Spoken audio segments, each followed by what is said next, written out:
Alors on est très heureux, Brad, de vous accueillir ce soir dans le cycle de la chaire Grand Enjeu stratégique qui a toujours eu, qui a cette thématique, cette orientation sur les questions nucléaires, sur les problématiques de prolifération et notamment c'est un de ces axes sur lesquels on travaille beaucoup, sur lesquels on a travaillé pas mal aussi l'année dernière, notamment avec Sidou ou avec John Cage.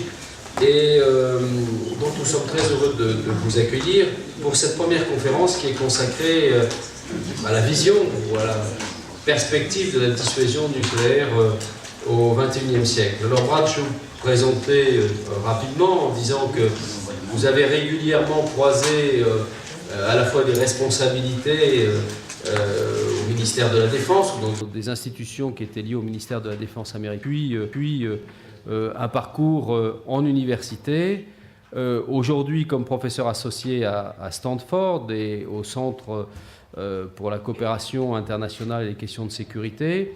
Vous avez été auparavant secrétaire adjoint à la Défense en charge des questions de la problématique nucléaire et de la politique de défense liée à la question des missiles. Vous avez été avant régulièrement attaché à des instituts de recherche, à l'université George Washington notamment. Et puis on a aujourd'hui le plaisir, c'est à la fois membre du comité de pilotage, habitué de ces débats et grand spécialiste français des questions nucléaires que tout le monde connaît bien ici, Bruno Tertrais, qui est maître de recherche à la Fondation pour la recherche stratégique. Il a souvent l'occasion d'intervenir dans le débat. Ici, je ne vais pas peut-être refaire toute sa carrière. Il a été à la RAND aux États-Unis. Il a été à la DAS, chargé de mission auprès de la DAS, qui aujourd'hui s'est transformée en Direction générale des relations internationales et stratégiques. Il a été à de très nombreuses reprises sollicité, notamment dans le cadre des travaux de la commission du Livre Blanc, le précédent Livre Blanc 2007-2008, et puis le récent Livre Blanc de 2014, 2012-2013, pour la réunion de la commission. Il est l'auteur d'un certain nombre d'ouvrages, dont le dernier paru au PUF, La guerre.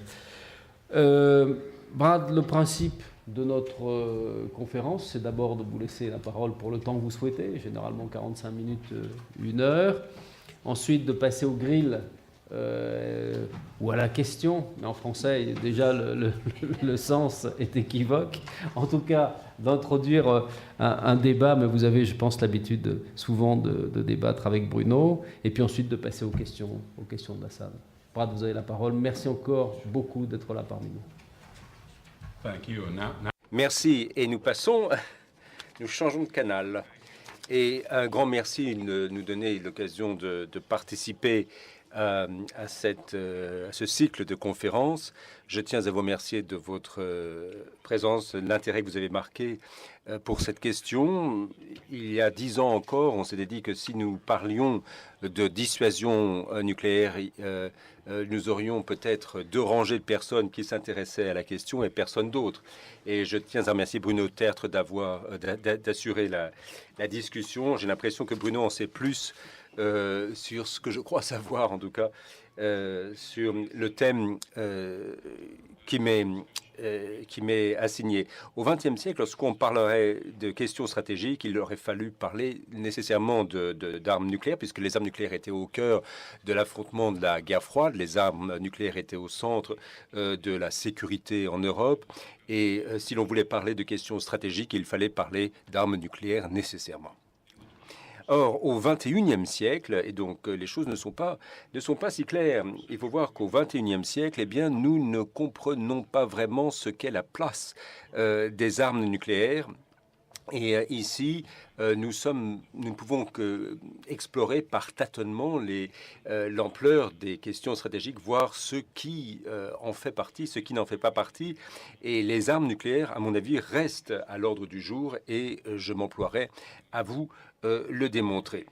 Mais il n'est guère surprenant de voir que compte tenu de cette circonstance, il y a actuellement un regain d'opposition aux armes nucléaires, et là on le trouve peut-être un petit peu moins en France qu'aux États-Unis ou au Royaume-Uni, mais toujours est-il qu'il y a au niveau international un mouvement pour l'abolition des armes nucléaires. Les partisans de ce mouvement, ceux qui choisissent cette voie, entrent finalement dans deux grandes catégories. Vous avez une catégorie de gens qui estiment que le désarmement nucléaire est actuellement possible, qu'il constitue également une nécessité morale et que ces armes nucléaires sont en quelque sorte un reliquat de la guerre froide dont nous devrions pouvoir nous défaire. Ce qu'on vous dira également que leurs valeurs, leurs qualités sur la détente ne sont pas prouvées, mais qu'il y a par contre un risque bien établi. Donc vous avez d'un côté non seulement une dimension logique, également une préoccupation prudentielle. Enfin, il serait plus prudent de s'en défaire puisque leur présence fait plus de mal que de bien. Alors, sur le plan politique, évidemment, cette position est attirante.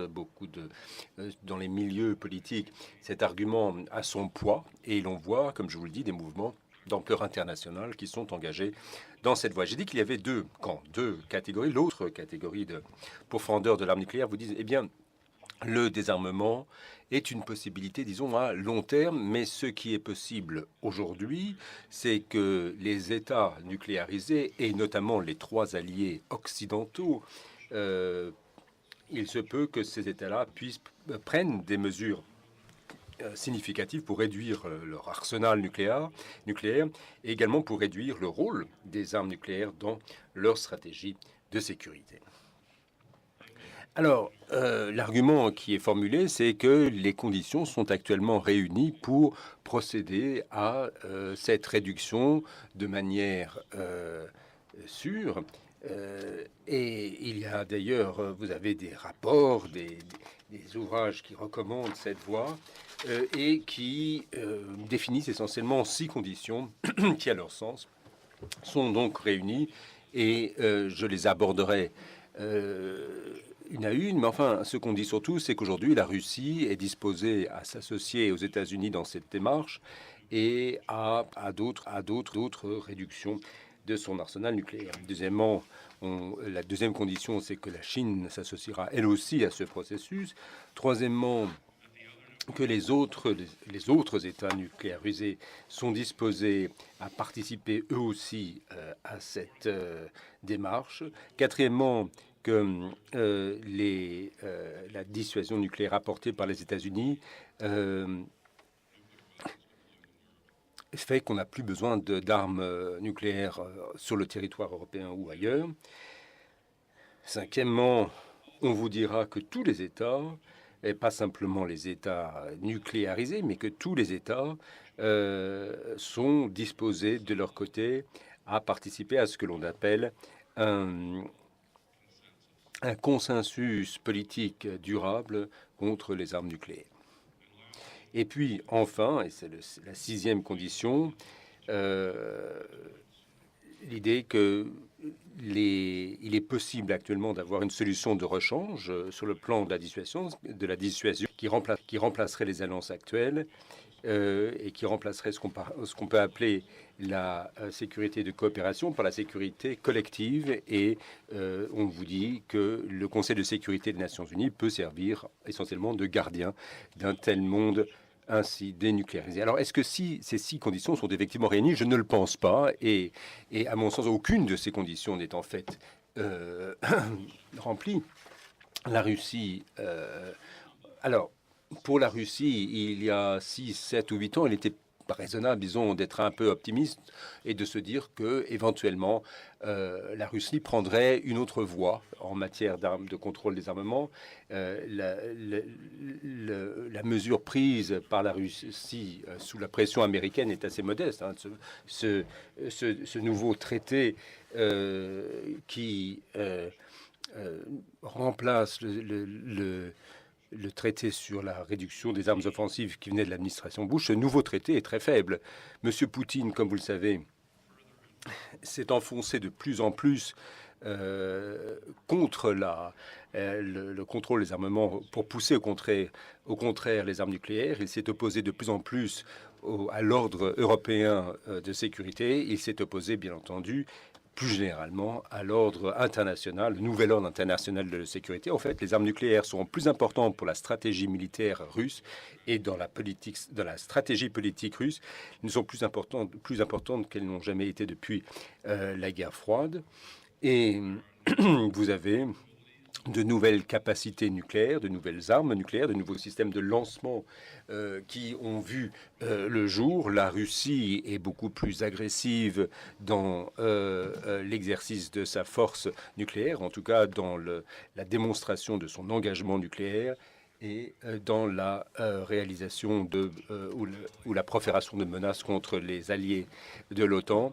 Vous savez ce qu'il en est concernant les armes nucléaires de portée intermédiaire. La Russie a intégré ces armes dans toutes les dimensions de ces armes, qu'elles soient basées au sol, sur terre, ou même dans les forces aériennes. Et M. Poutine a rejeté l'ensemble de la proposition de l'administration Obama de réduire d'un tiers supplémentaire le niveau de l'arsenal des armes stratégiques. Est-ce que ça veut dire pour autant qu'il n'y aura plus de contrôle des armes stratégiques? Peut-être, mais nous n'aurons de véritable réponse que lorsque le nouveau traité START expirera.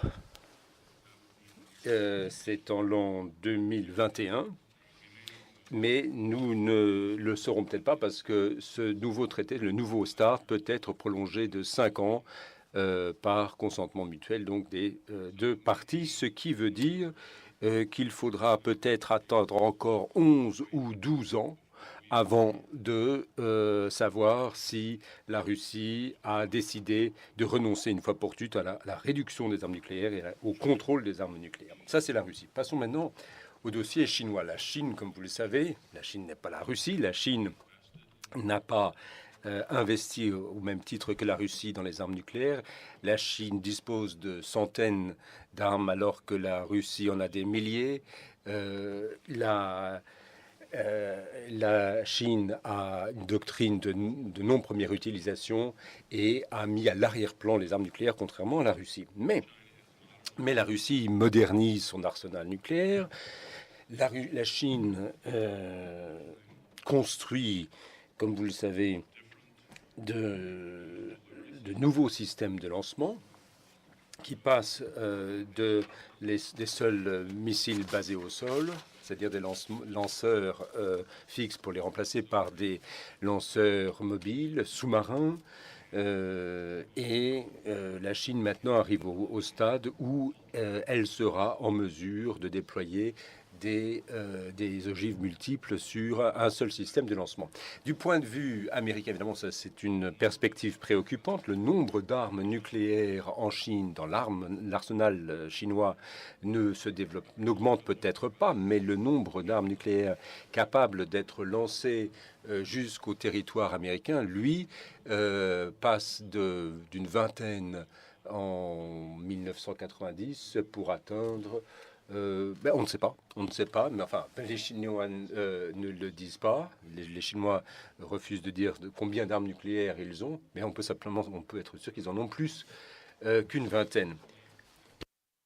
Au cours des 10 dernières années, la Chine est plus franche quant à sa stratégie, sa politique nucléaire, mais pas sur sa capacité nucléaire. La Chine dit qu'elle est attachée au désarmement en tant qu'objectif à long terme, qu'elle est disposée à participer à un processus de contrôle des armes nucléaires éventuellement.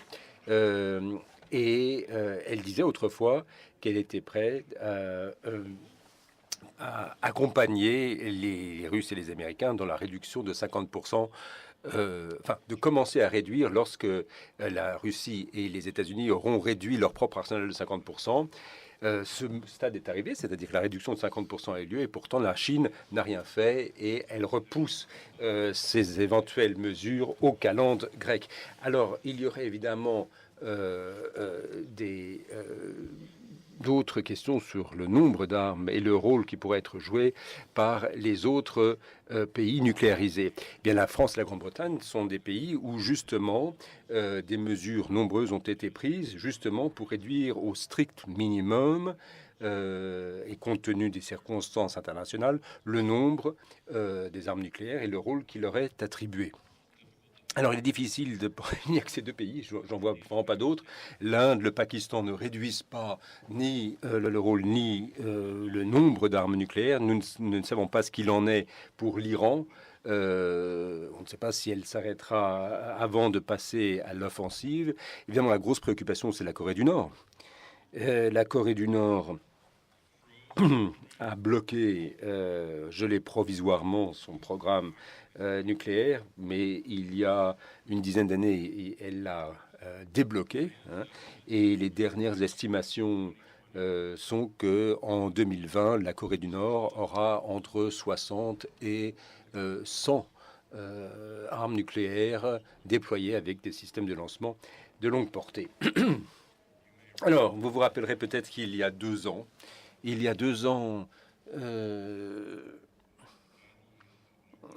avait des escarmouches nucléaires en Corée. Hein. Kim Jong-un a proféré des menaces et retiré de l'armistice avec les États-Unis concernant les bombardiers nucléaires. La Corée du Nord a proposé de propagande en vidéo.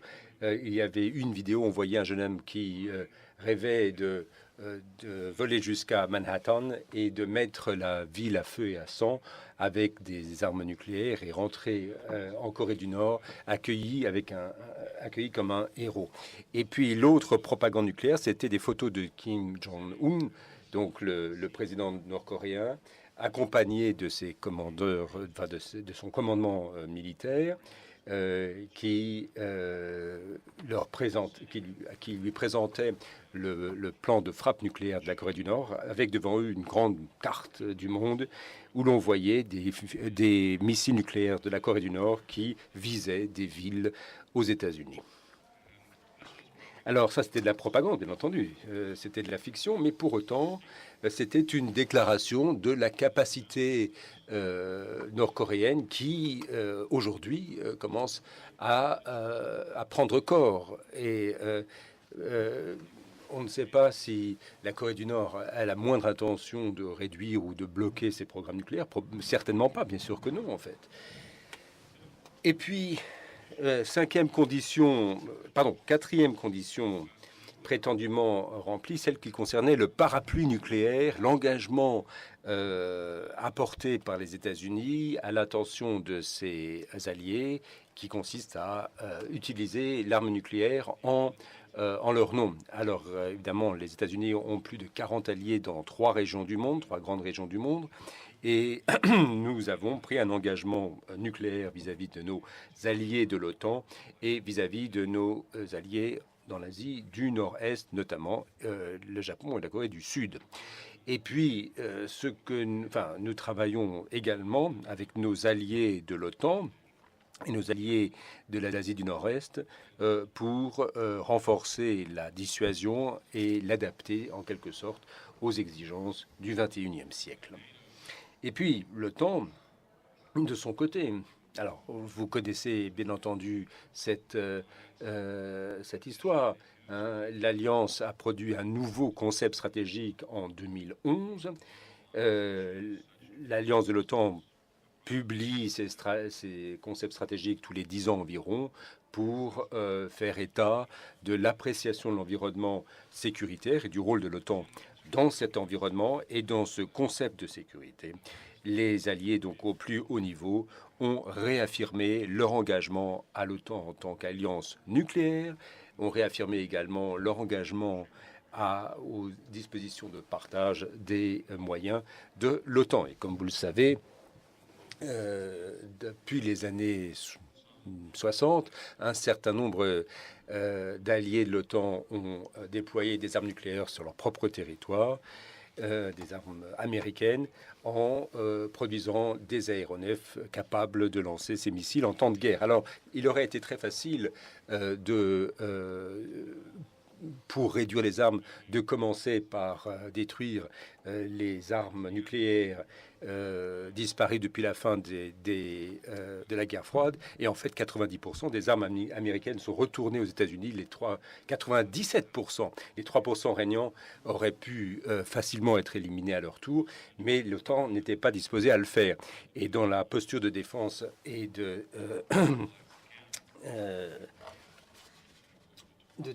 dissuasion de défense de l'OTAN, l'OTAN s'est réengagée au partage des ressources, des armes nucléaires, de la présence d'armes nucléaires en Europe.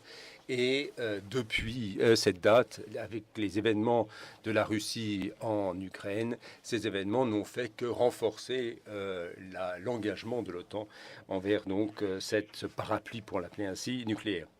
Pour ce qui est de l'Asie du Nord-Est, la situation est analogue, même s'il y a quand même une différence fondamentale. Cette différence fondamentale, c'est que à la fin de la guerre froide, tout de suite après la fin de la guerre froide, les États-Unis ont ramené l'ensemble de leurs armes nucléaires qui étaient déployées en Asie du Nord-Est. Nous n'en avions pas en Japon, mais nous en avions en Corée du Sud. Il y en avait également sur les vaisseaux de la marine américaine et à bord des sous-marins de la marine également à la fin de la guerre froide.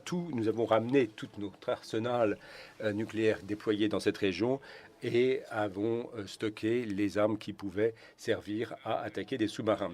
Donc, nos alliés dans l'Asie du Nord-Est se sont dit que ce que feraient les États-Unis, c'est de remettre en place la dissuasion nucléaire en situation de crise, mais dans la mesure où cette réapparition des armes nucléaires n'était pas faite, le parapluie s'était fermé, l'idée étant que peut-être qu'après la crise, le parapluie se rouvrait. Ça, c'était une erreur de communication, un malentendu terrible entre les États-Unis, le Japon et la Corée du Sud, parce que nous estimons que le parapluie nucléaire vient d'abord de notre système stratégique, mais le Japon et la Corée du Sud sont l'un et l'autre attachés, si vous voulez, à la capacité des États-Unis de déployer des armes nucléaires dans leur région en temps de crise, et ils ne souhaitent pas être uniquement tributaires des forces stratégiques américaines sur le sol américain. Donc, aussi bien en Europe et en Asie du Nord-Est,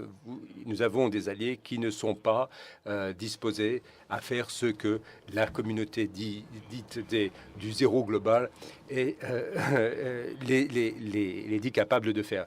Donc, il y avait des conditions. D'abord, qu'il y aurait un consensus mondial contre les armes nucléaires. Ce consensus n'existe pas. Ça, c'est la première chose. Et sixième et dernière condition, ce qu'on appelle la sécurité collective. Eh bien, notre sécurité, nos institutions de sécurité collective n'ont pas pu fonctionner de manière efficace, en tout cas pas suffisamment pour permettre aux États nucléarisés d'estimer qu'ils peuvent s'en remettre ou remettre leur sécurité entre les mains du Conseil de sécurité des Nations Unies. En tout cas, tel n'est pas le monde dans lequel nous vivons aujourd'hui. Et donc, pour tout cela, je ne suis pas d'accord avec cette appréciation de ceux qui vous disent que le moment est venu de prendre des mesures supplémentaires de réduction du nombre et du rôle des armes nucléaires, des mesures significatives, de réels changements dans nos arsenaux, dans nos politiques de déploiement. Les conditions ne sont simplement pas réunies pour permettre de telles mesures. Donc, ce que nous dit également la communauté du désarmement, c'est que peu importe si les conditions ne sont pas réunies, il suffit de le faire, de prendre ces mesures de manière unilatérale, ramener toutes les armes nucléaires américaines, renvoyer-les aux États-Unis, peu importe ce qu'en penseront vos alliés d'Estonie. C'est ce que nous disent donc en quelque sorte les unilatéralistes. Et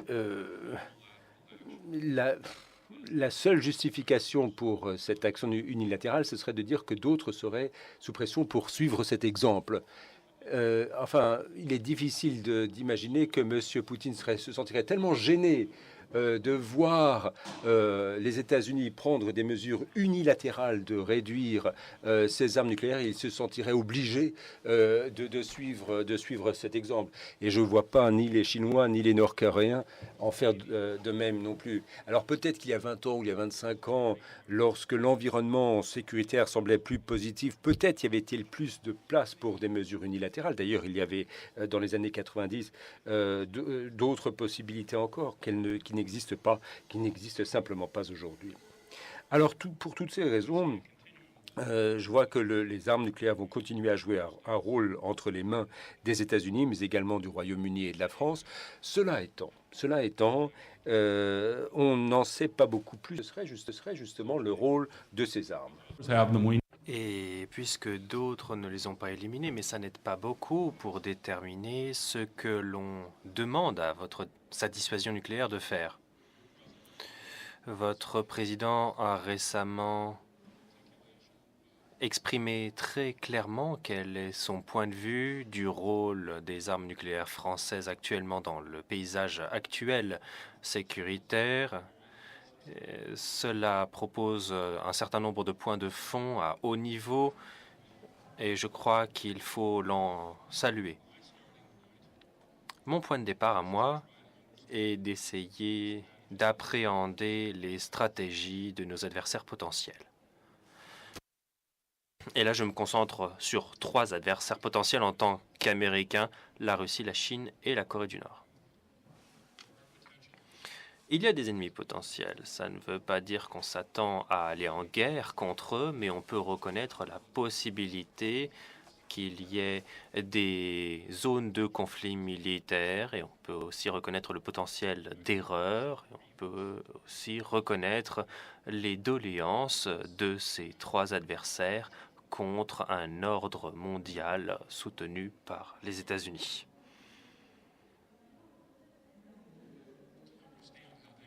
Pour comprendre comment eux pourraient penser leurs armes nucléaires, je vais vous faire 2 citations. L'une de Paul Nitze. Paul Nitze était un universitaire et homme d'État américain qui, dans les années 60, a essayé d'expliquer le rôle des armes nucléaires dans cet environnement sécuritaire. Et lui, il a pris comme analogie le jeu d'échecs. Et il a dit que les armes nucléaires sont comme la reine sur l'échiquier. La reine sur l'échiquier n'entre quasiment jamais en jeu, mais elle a une ombre qui est portée sur toutes les autres pièces. Et si l'on commence à s'en servir, c'est presque à la fin et de façon très décisive pour gagner ou pour perdre.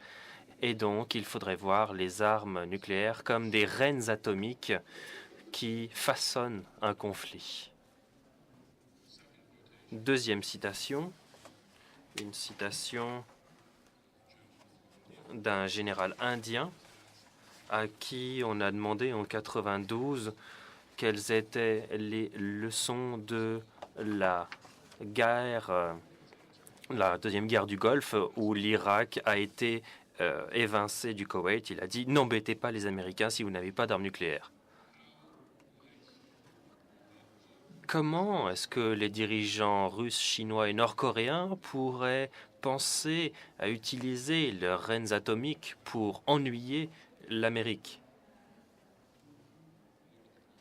Et plus particulièrement pour ennuyer une coalition menée par les États-Unis dans le cadre de l'OTAN en Europe et dans d'autres cercles en Asie. Et ont pris de la victoire, selon laquelle ils se persuadent qu'ils peuvent sauvegarder leurs propres intérêts dans un conflit contre nous en utilisant d'une façon ou d'une autre ou en se servant de leurs reines atomiques, de ces armes nucléaires. Une théorie de la victoire. Là, c'est un autre terme qui nous vient de la guerre froide. Dans les années 70 et au début des années 80, il y avait un grand débat en Occident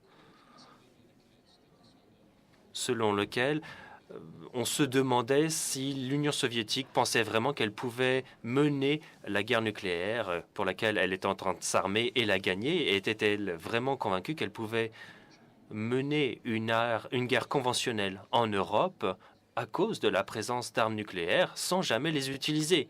Était-il possible qu'ils en soient convaincus? Avait-il une théorie de la victoire de la guerre nucléaire? Ça, c'est un débat important, mais mettons-le de côté. Est-il possible que M. Poutine, M. Xi Jinping ou que M. Kim Jong-un aient des théories de la victoire dans une guerre contre nous qui impliqueraient leurs propres armes nucléaires? Et malheureusement, je crois que la réponse est oui.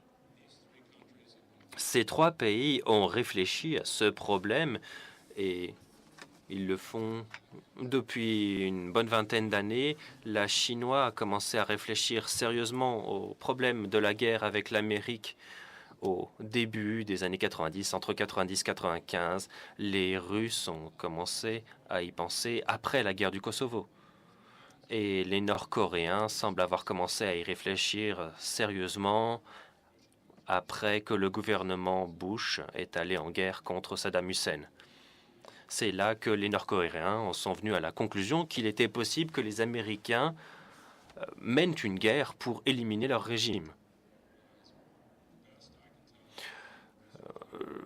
D'après les recherches que j'ai pu mener, ce que je peux vous dire de plus précis est que ces trois pays sont venus à des idées, à des théories semblables de la victoire dans un conflit contre nous.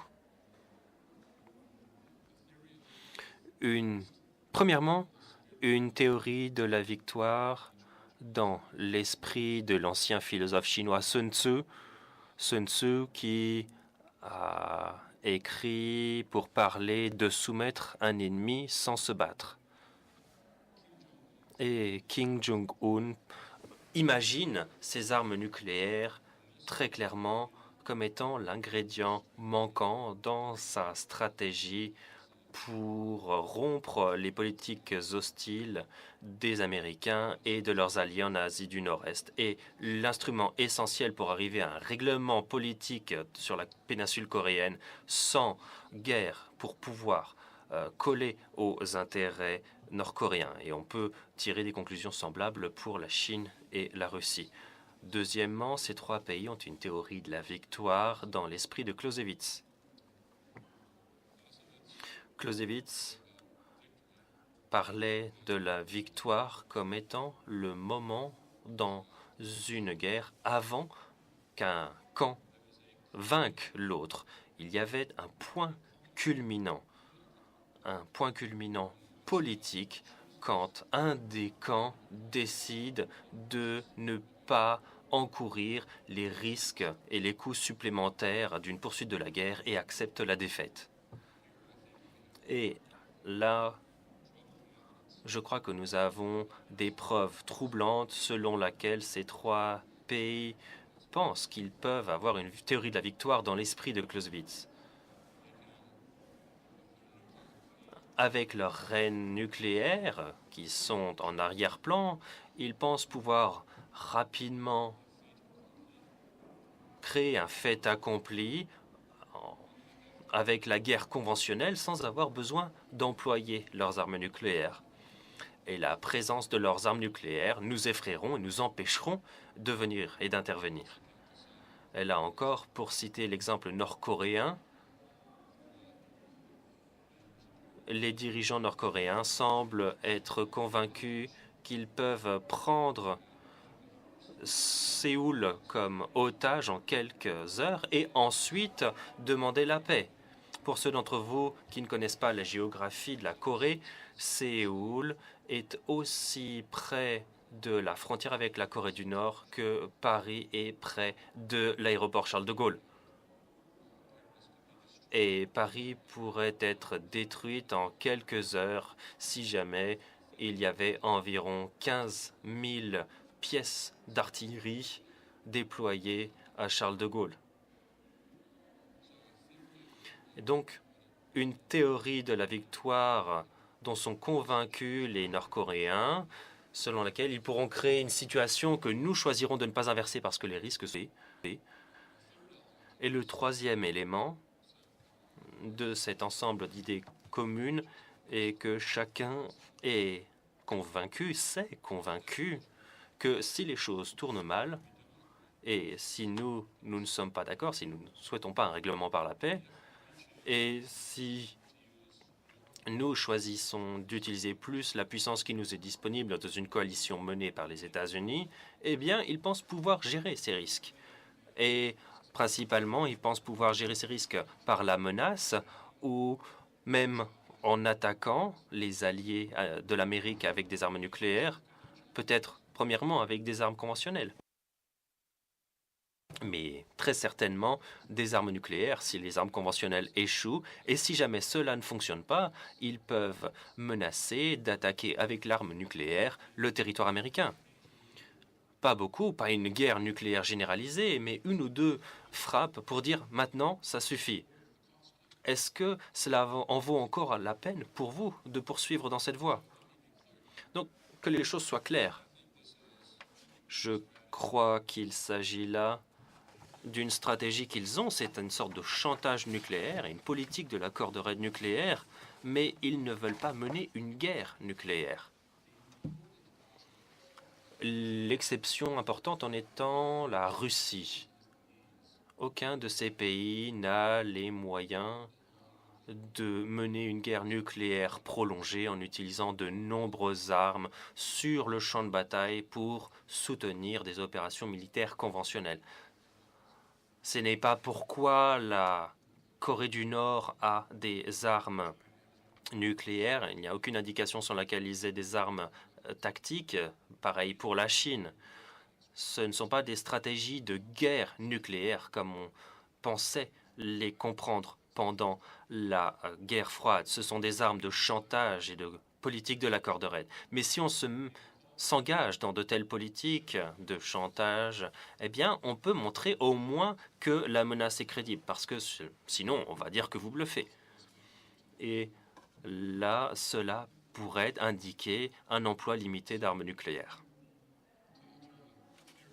Et donc, pour en revenir à la théorie de la victoire, moi, j'appelle ça des théories rouges de la victoire, pour dire qu'apparemment, il s'agit d'un ensemble d'idées émergentes entre ces trois pays et peut-être d'autres quant à la façon de sauvegarder leurs intérêts lors d'un conflit contre une coalition menée par les États-Unis. Mais pour contrer cela, il faut une théorie bleue de la victoire. Il faut que nous ayons un ensemble d'idées à nous permettant d'éliminer la confiance qu'ils ont envers leur stratégie de chantage. Ça ne veut pas dire qu'il faut qu'on ait un ensemble d'idées nous permettant de mener une guerre nucléaire contre eux, mais il nous faut un ensemble d'idées nous permettant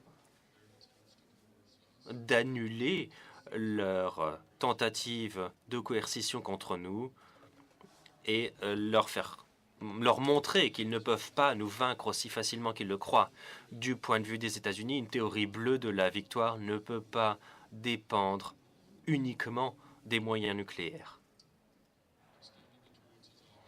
Une dissuasion étendue nécessite toujours la présence de forces conventionnelles, mais de nos jours, nous voyons les valeurs de la dissuasion dans la défense contre les missiles balistiques. Si la Corée du Nord menace le territoire américain avec une seule arme et dit ensuite « arrêtez, retirez-vous » ou ensuite on va vous envoyer 10 missiles, si on peut en arrêter un seul, eh bien, il va falloir qu'il recommence. Il va falloir qu'il commence à envoyer 10. C'est vraiment un grand pas. Ça n'est plus du chantage. Donc nous pensons que la défense antimissile contribue à la dissuasion. Nous sommes convaincus que des capacités de frappe conventionnelle rapide contribuent à la dissuasion. Actuellement, si en Corée du Nord, on voyait des missiles et des armes nucléaires qui étaient assemblées sur un site de lancement, la seule façon que nous aurions de les frapper rapidement, à part à très courte portée, c'est avec une arme nucléaire sur un missile balistique intercontinental. Et si on devait faire cela en premier, ça ne serait pas très crédible.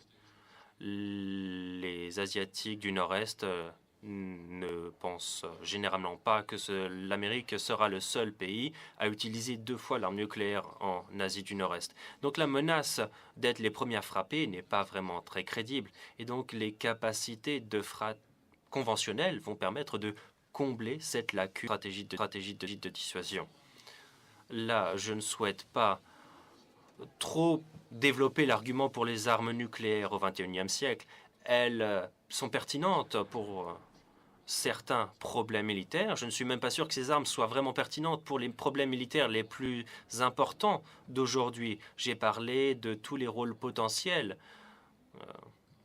qu'il pourrait jouer. Je n'ai pas parlé de ce qu'il pourrait faire si l'État islamique s'en saisissait ou si une puissance révolutionnaire saisissait des armes nucléaires. J'ai seulement parlé des puissances conventionnelles. Mais je vais conclure par 2 arguments s'agissant des armes nucléaires françaises et britanniques. Là, j'ai surtout parlé des armes nucléaires qui assoient le rôle des États-Unis en tant que garant de la sécurité en Asie du Nord-Est.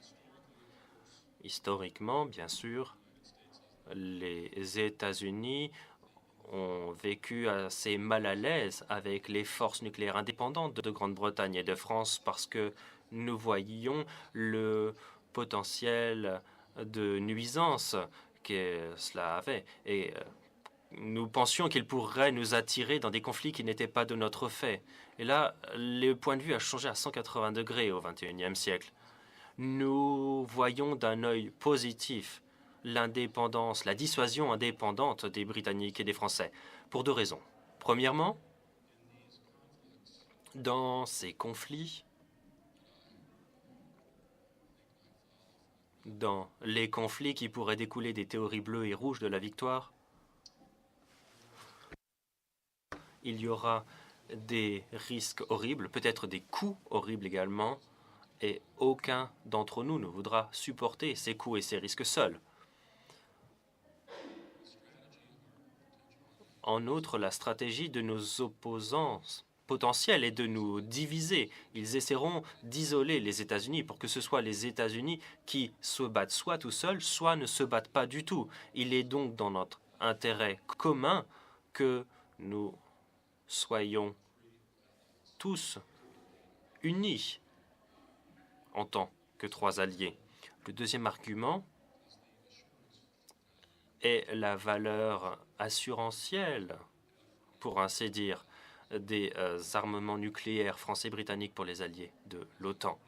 Comme je l'ai déjà dit, le dispositif unique de partage nucléaire de l'OTAN conserve une valeur importante pour nos alliés, surtout les membres les plus récents de l'Alliance Atlantique. Mais cela s'applique aussi aux forces indépendantes des 3 alliés nucléarisés de l'OTAN qui ont exprimé clairement leur engagement envers le fait que leurs armes nucléaires sont la garantie suprême de la sécurité de nos alliés. Et c'est donc une forme puissante d'assurance et elle prend tout son sens maintenant pour les pays d'Europe centrale et les États baltes au moment où la Russie leur met très fortement la pression par des moyens nucléaires et d'autres natures. Pour résumer donc, quand on réfléchit au rôle des armes nucléaires au XXIe siècle et dans l'environnement sécuritaire d'aujourd'hui, les conditions ne sont pas réunies aujourd'hui pour permettre d'éliminer en toute sécurité nos arsenaux nucléaires ou pour prendre des mesures supplémentaires et significatives pour réduire le nombre d'armes ou leur rôle dans nos stratégies sécuritaires. Dans l'environnement sécuritaire d'aujourd'hui, il y a au moins 3, peut-être plus, mais là je me suis concentré sur 3 acteurs qui ont développé des théories de la victoire qui impliquent le chantage nucléaire et la politique de la corde raide nucléaire. Et ils pensent qu'elles leur permettront de nous soumettre sans combattre ou de garantir leurs intérêts en cas de guerre.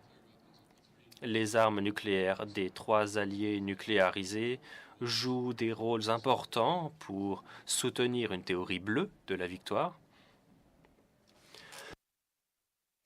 Je suis tenté de dire qu'elle continue de jouer un rôle. Comme on le dit souvent, c'est un peu trompeur. Quand on dit qu'il continue de jouer un rôle, ça veut dire qu'on comprend ce rôle au vu de l'expérience passée. Mais pour moi, ce n'est pas aussi clair. Je pense qu'il vaudrait mieux dire que nos armes nucléaires jouent un rôle différent et encore en mutation. Mais pour le meilleur et peut-être pour le pire, les armes nucléaires resteront encore importantes. Et pour cela, et sur ce, je vous remercie de votre attention. J'espère avoir fait preuve de clarté. Et maintenant, je donne la parole à Bruno pour ses commentaires.